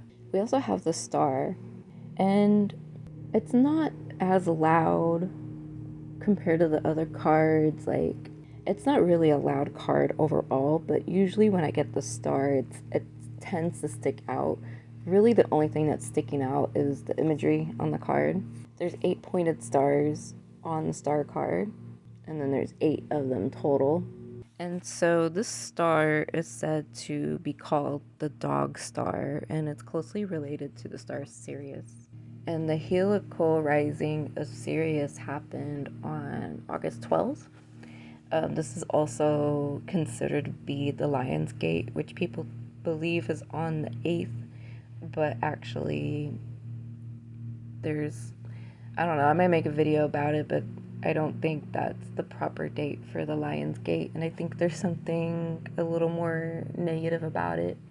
But the actual like physical rising of the star Sirius in the eastern sky in the morning happened, at least begins on August 12th, and then I think you could see it for like a week or maybe a couple days. And so think about August 12th and around that time, maybe there's something really significant that happened, and it might have been the beginning point of this current energy that I'm picking up on. So all of this could have been going on since October 12th or sometime after October 12th. Not October 12th, August 12th. I did say October 12th, so maybe that's another important date. So maybe you want to mark that down. Sirius, the rising of Sirius has always been seen as an important time. The Egyptians, the reason why we have the whole Lionsgate thing is supposedly because of the Egyptians' identification with the star Sirius, because when the star would rise in the summer, that's when the Nile River would flood. It doesn't happen on the same date every year, though. It's always different. And again, the stars were in different positions back when the ancient Egyptians were around, so these dates are confusing. But overall, I would say the Lionsgate as a whole, the energy of Lionsgate, which let's just say is the beginning of August, the end of July, beginning of August, there could have been something that took place for you that has put you in this current energy, this Queen of Pentacles energy. It could have been like wish fulfillment, like something that you've manifested, something that you've alchemized. it could have been a major turning point as well. I mean, astrologically, astronomically, whatever, like naturally, that's not a word, but like this could have just been, this is overall like a turning point in general, but there's definitely something really important that happened here. I think you are seeing the results of something from that right now, which is pretty incredible. Okay, so that's all I'm getting for current energies. I mean, I feel like there's not much else to say. I feel overall this month, it's not going to be so active. I don't really see a lot of activity. Things will change. I feel like later this month, the energy coming in will be, it's all air element that you'll be dealing with. Another thing that's really interesting about all three groups is all three groups had their secondary oracle card was an earth element related energy. So for you guys, we have animals, and so it's more or less dealing with nature. But all three groups had a lot to do with earth energy. And so I see it as, you know, simply put, like a rebirth, planting seeds, tending to the soil. Things are solidifying, things are being built, things are being realized, you know, a lot of big realizations for people. And so this month for you guys, I just don't think there's going to be a whole lot of external or even internal activity. Again, you're being guided by Shateiel, the angel of silence. And so that's basically the overall theme. That's basically the guiding force for you this month, is that silence, that connectedness, sitting in nature, sitting with animals. I think a good example would be like bird watching. If you've never done that, you know, bird watching is actually pretty fun, you know. If you know, the best way to go about it is to get a bird feeder and have it set up and just watch the neighborhood birds come and eat from the feeder. And you start observing their behavior and you start recognizing certain traits and certain aspects to the bird, how they behave, how they react, and that sort of thing. And sometimes you see personalities come out of them, you know, especially when they're engaging with other birds. And so there's a sense of watchfulness here. And the watchfulness is, you know, there's observance, but I'm trying to see how different it is compared to group one. Group one had a lot of observance in their reading.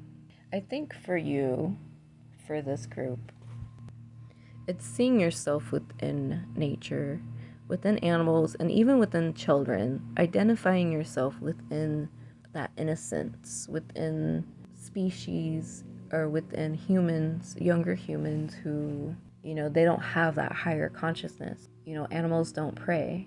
At least we don't think they do, right? Who knows? But for the most part, animals don't pray. And so there's an innocence to that. It's like they never ate from the tree of knowledge, you know, they didn't eat the forbidden fruit. I feel like the story of Adam and Eve too, like you can look at it as Eve eating the fruit was like a maturity thing. It was like a growing up thing. You hit a certain age in your life where you're more aware of the outside world.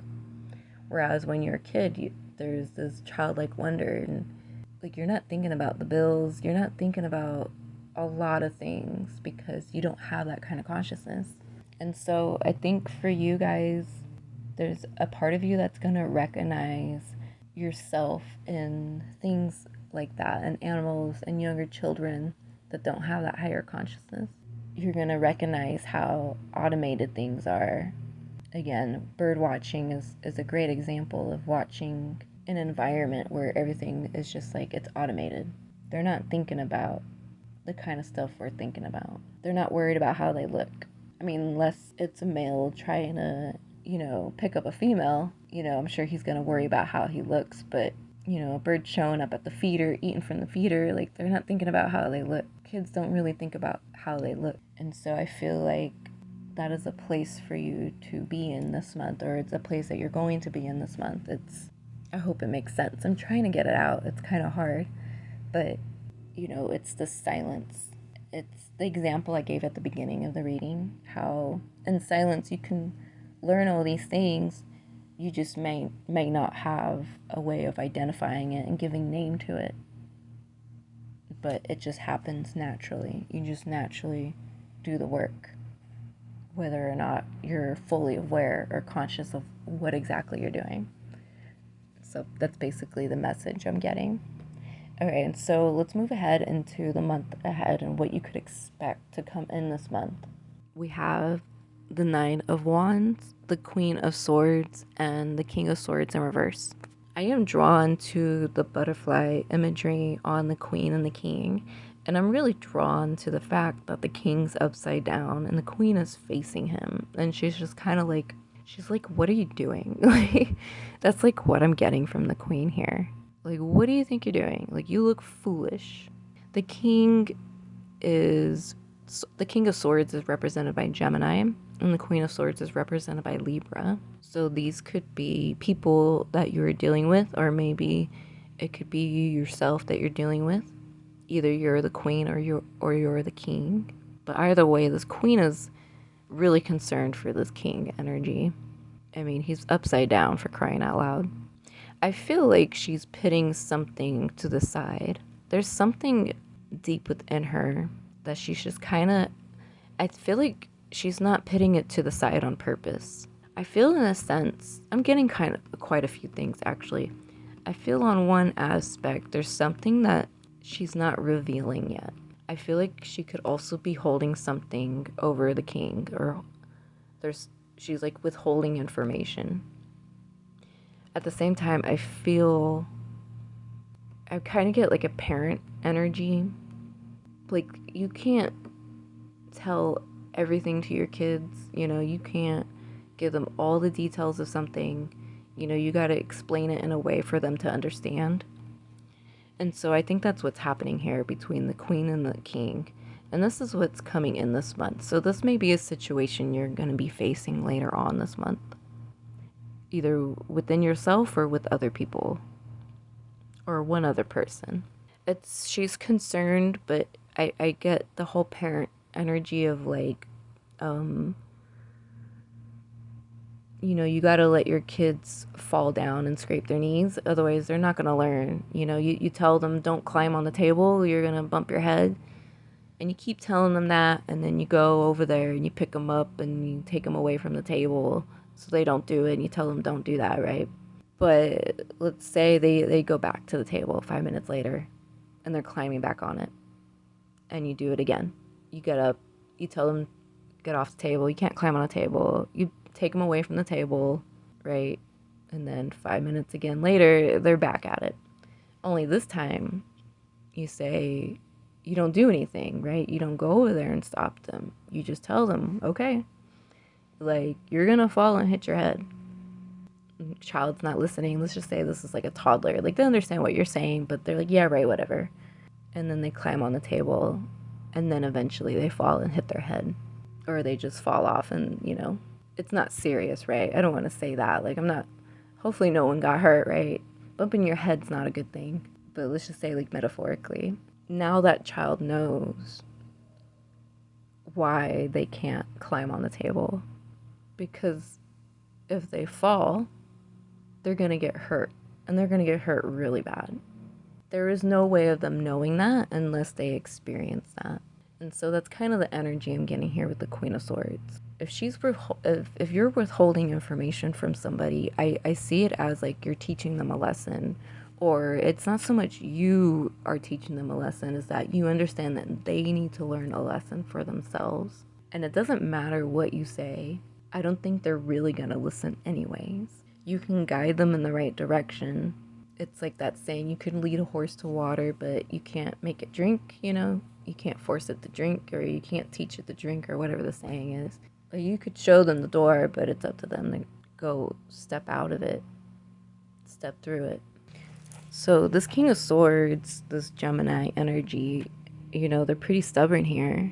They think they know what they're doing. And maybe they do. It's not for you to decide, though. There's something here. There's a situation here, either with yourself or with another person, that you kind of just have to like let it happen in a way. You want to use your own discretion. Don't, you know, you'll know what to do in the situation. But overall, I just feel like you kind of like don't have a choice but to sit and watch and kind of like point it out or acknowledge something. Like watch your step. Like telling somebody watch your step. But it's still up to them to watch their step. You have no control over that. And so that's another thing I'm getting, is that there's a need for you to give up some kind of control. But I'm still getting that parent energy. So yeah, this could be between you and a child, or you and someone younger, or somebody who's just immature. They have that. They don't have that higher consciousness. And the reason why they don't is because they don't have that experience, because they deny it within themselves, because they're too stubborn, because they see nothing wrong with climbing on the table, or they really just don't know any better. They just don't have that kind of wisdom. They haven't unlocked that part of themselves yet.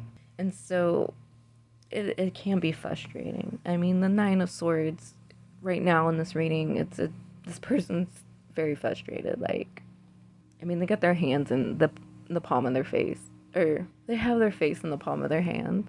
Like I can't believe this is happening. And that's kind of like the energy I got immediately with the Queen. Like, look at this fool. It's quite interesting. The Queen of Swords is someone who's very intensely perceptive. They're very very aware. Again, it's like pointing out, like, watch your step. They're very aware. They're very quick to think. They're someone that can easily come up with a solution as soon as a problem comes up, or they're just really good at problem solving, whether or not their problem solving skills are like superior or anything. Like, they're good at least figuring out a way to get through something. This isn't a person that gives up first try. They're pretty persistent. They're also pretty objective, and that's definitely one of the main energies I'm getting. Now, the King of Swords in reverse. In reverse, this person is pretty destructive, because they're not considering other people. They're not taking accountability. I kind of get Aries energy too, where they're kind of just hard-headed. I guess the more this harmonious side of Aries would be hard-headedness, going in head first, not having a plan, just going for it. That's kind of what I'm getting from this King of Swords. So yeah, it could be a child. I mean, children can be hard-headed. They don't really have a plan. They just don't have that kind of consciousness to have a plan. This person might beat around the bush, or they're kind of just like cocky. Like, it's kind of hard to get through to them. Overall, I feel they're gonna learn their lesson. I feel like you play an important role for them, though, even if they're not listening, or it doesn't seem like they're listening, or it seems like they're annoyed with you. You still play some kind of important role for them. Ultimately, it's going to help you see an aspect of yourself. There's something that this other person ends up doing that makes you reflect on yourself and ask yourself. It's going to make you question yourself and your own judgments and your own morals. It's going to make you ask yourself, do I do this behavior as well? Like, is this something that I do? And I think maybe that question would come up as if you have dealt with this person before, or you deal with this kind of behavior in people before. Like, maybe throughout the years you've had friends like this or colleagues like this, and it's like, why do I keep attracting these kind of people? Like, I don't behave like that. So maybe it's not that, yeah, you don't behave like them, but there's something that these people keep doing that might be reflective of something that you keep doing. And I don't think it's as loud as what they're doing. And it's probably why it's so loud within them, because it's so quiet within you. And that's why it keeps happening. So there's definitely something here with the past. I mean, the Star card is about mixing the past and the future.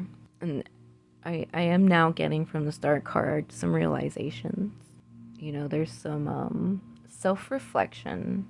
Self-reflection based on patterns.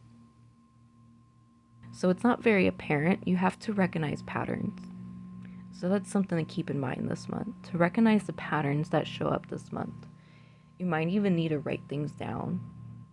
Like as soon as you recognize a pattern that keeps happening, I would pull out your phone or like a notepad and just put it in your notes. Mark the date, the time when you notice it, and what it is that you notice. And it might help you recognize patterns. It also might help you recognize, especially if it's something that happens every day, maybe it's happening at a certain time every day. And then you can take a look at, we can get real technical here. Like you can look at what the planetary hour is. If it keeps happening within the same planetary hour, then maybe there's something about that planet. Maybe there's some kind of work you need to do during that time, some kind of ritual you need to perform. Or something in your chart maybe can point out to something within your chart. So it could be real technical like that. But either way, writing it down and keeping track of it might help you recognize this pattern, because again, it's very subtle. And maybe you're not going to recognize the patterns within yourself right away. Maybe you'll easily be able to recognize it in this other person, this King of Swords energy. It could be one person, or it can be a couple people. It could be anything. It could even be yourself. I mean, in a sense, it is yourself, because it is in the reversal, so I really feel there's a lot of self-reflection here. But the self-reflection comes from external, from other people. And so maybe by recognizing the patterns of other people at that certain time, that certain hour, whatever it may be, it's going to help you recognize a habit that you have or a pattern that you have that's very similar. It's not as loud. I don't think it's as noticeable to other people either. It could be mental. I mean, we're dealing with air energy, so it could be a mental habit. You know, we have the Nine of Swords. Those can speak about like mental despair, anxiety, fears, you know, when fears keep us in a loop. It can trap us. Overthinking keeps us in a loop. Sleep deprivation. You know, that's what the Nine of Swords. It's all like all this bad shit, like anguish and guilt and regret and anxiety and fears and things like that. And the Queen of Swords has her back to all this. And not only is she withholding information to somebody else, but she's ultimately withholding it from herself. And maybe you're not supposed to disclose this information to this other person. That doesn't mean you should disclose it from yourself, if you know what I mean. Like, just because you deny it in another person doesn't mean you should deny it in yourself. You know, there might be a reason why, like the parent thing with the example I gave, or just any kind of like, just think of any kind of parental energy. If you're a parent yourself, then you understand exactly what I'm saying. So you want to keep any kind of fears and anxiety behind you. I mean, you don't want it to overcome you and ruin things for you. You also don't want to repress it. You don't want to suppress it. You don't want to deny it. You definitely do not want to be in denial here. So what's coming this month, again, it's just, there's some deep realizations. I think you're going to see it in other people first before you see it within yourself. And I think my bird analogy, like bird watching and watching how they behave and things like that, there's something you could do. Maybe you could do that within yourself, within your environment, where you're not judging and you're not really looking for anything either. You're not really looking for the patterns. You just start to notice them. You know, it's in your silence do you notice things. If you're very extroverted and very social, you may not be somebody that just sits there and watches other people and watches what happens and just notice things that other people aren't noticing. You know, that's usually what introverts do. They tend to, they see everything happening. They notice things that other people don't notice, you know? They pick up on things. So perhaps this month, if you're extroverted, this is a good time to be more introverted. Sit with yourself more, be in your silence more, seek your own solace. And I think you're in a good place to do that anyways. I think you're in a comfortable position to where you can take a step back and kind of, maybe you can go into solitude. Maybe you can take a week or two off and just turn off your phone and whatever, If you can do that, that's great. I highly recommend it. But overall, within your silence, within your own reflection, there's something here that you're meant to see and recognize. So, this is where I'm going to end the reading. Very interesting reading. I mean, all three of these groups were really interesting. Like, the energy is very different. I mean, if you were here for last month's reading in August, everybody, and for all three groups, we're all about stepping into a portal. We're all about timelines and upgrading and just like shifting, right? And then apparently the shift happened. I mean, I definitely felt the shift in August. I think everyone did. And I think part of it has to do with the whole Lionsgate, but also we are approaching eclipse season. So I think things have to shift for us to welcome the changes that eclipsing season's about to bring, which will be happening here very soon. Probably the end of September through October, maybe into November. It's going to be eclipse season. And those always bring about changes. So there's like one more lesson to be learned before we head into that, before we head into October. And so I feel your lesson came through in this reading. All right. So I am going to end it because it is getting quite long. And I believe everything that needs to be said came through. And I have a channeled song for you guys. If you're aware, I do channeled songs. And this is just a way for you to get more messages, a way for you to connect to music. I mean, music is very powerful.